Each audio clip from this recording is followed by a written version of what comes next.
She's playing tenor bass on it. I just thought it might be, were you ever playing music at all? No, we just sit and we talk. We talk. He plays music under the talking. I play music underneath the talk. All you do. That way people have to buy the music if they want it. They can't just jack it on podcasts.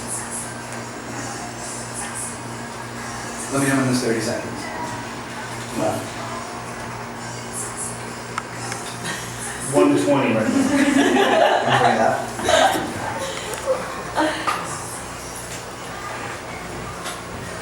Is this best you want to play the thing all in its entirety, or do you want to fade out? Or do I you want to fade out. and go It back was into- worship. Okay, You okay. remember that Fade song, out. We're going worship? back Well, I'll tell you when the chord change comes. The chord change comes. Who wrote that song? Huh? Kim Valley wrote that song. And me as well. Yeah, you did. You Oh, wrote it was a song before this song, but it's the I same just music. heard that. Wow. And Yeah. you play bass and, Bass and guitar, I believe. yeah. I think.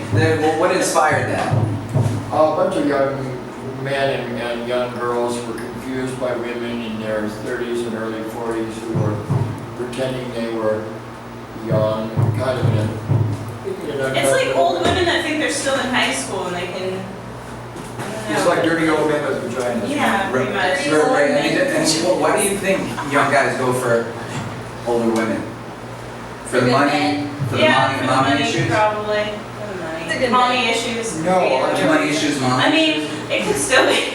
It's No. just like when really young women go for super old guys. They're like It's in awe daddy issues. It's kind of. Of them. No, But I then they mean, also get everything for free and get driven around. there's another angle, and that is that some women in their mid-30s are like 18-year-old boys in terms of hormones. That's true. explode. Yeah, The it's sex. And then, so a 36-year-old woman and an 18 or 19-year-old boy are ideally suited. Right. Just like a 21-year-old can date a guy over 50 and it's okay, because it's daddy. And it's somebody who can worship.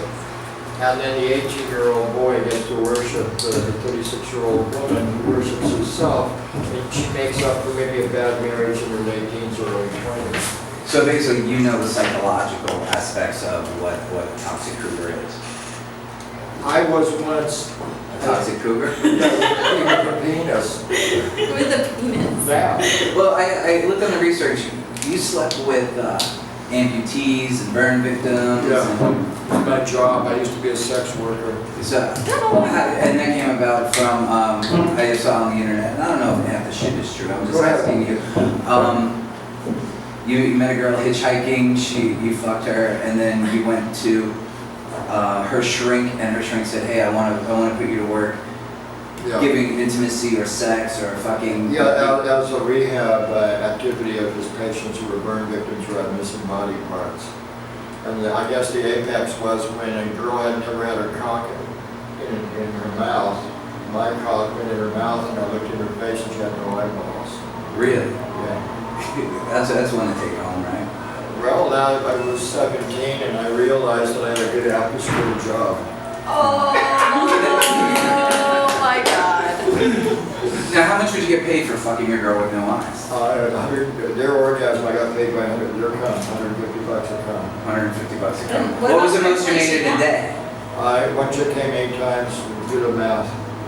It paid for the demo of my first band. Nice. And this is a guy who writes songs for Cat Stevens. Well, the Birds and the Seekers. Oh, I mean everybody. I mean doo-wop. Yeah, You also introduced Jimi Hendrix to Janis Joplin. yeah, they had sex.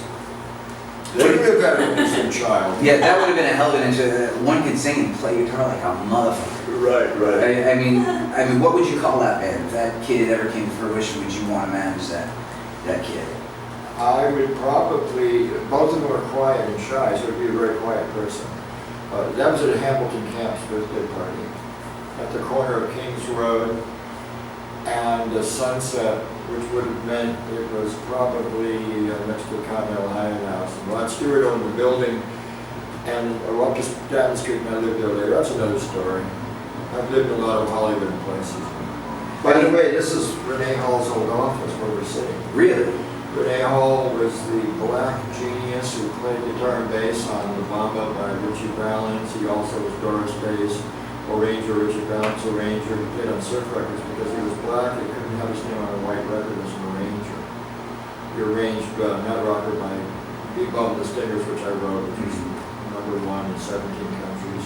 Been used 490 times and licensing the last 50-some years. Yeah, I looked at your catalog. You have a huge licensing. You know, you wrote a lot of songs. I published a lot, and it's still happening, you know. I had music on True Blood this year. What song was on the True Blood? Cherry Bomb. Yeah, I promise you we're not going to talk about the Runaways, because it's one thing that you're known for the Runaways, but you know what? I want to ask the questions and find out more of the underground of Kim Fowley. I don't really care. Well, Kim Fowley's a singer too. We do verse and chorus of Masters of Disaster. Okay, we're going to put another. That's a little snippet. Yeah, we're going to just play snippets. Good, here it is, My Beautiful Voice. Oh, on Inside Out with Joey Blaine. This is Kim Fowley and the Family.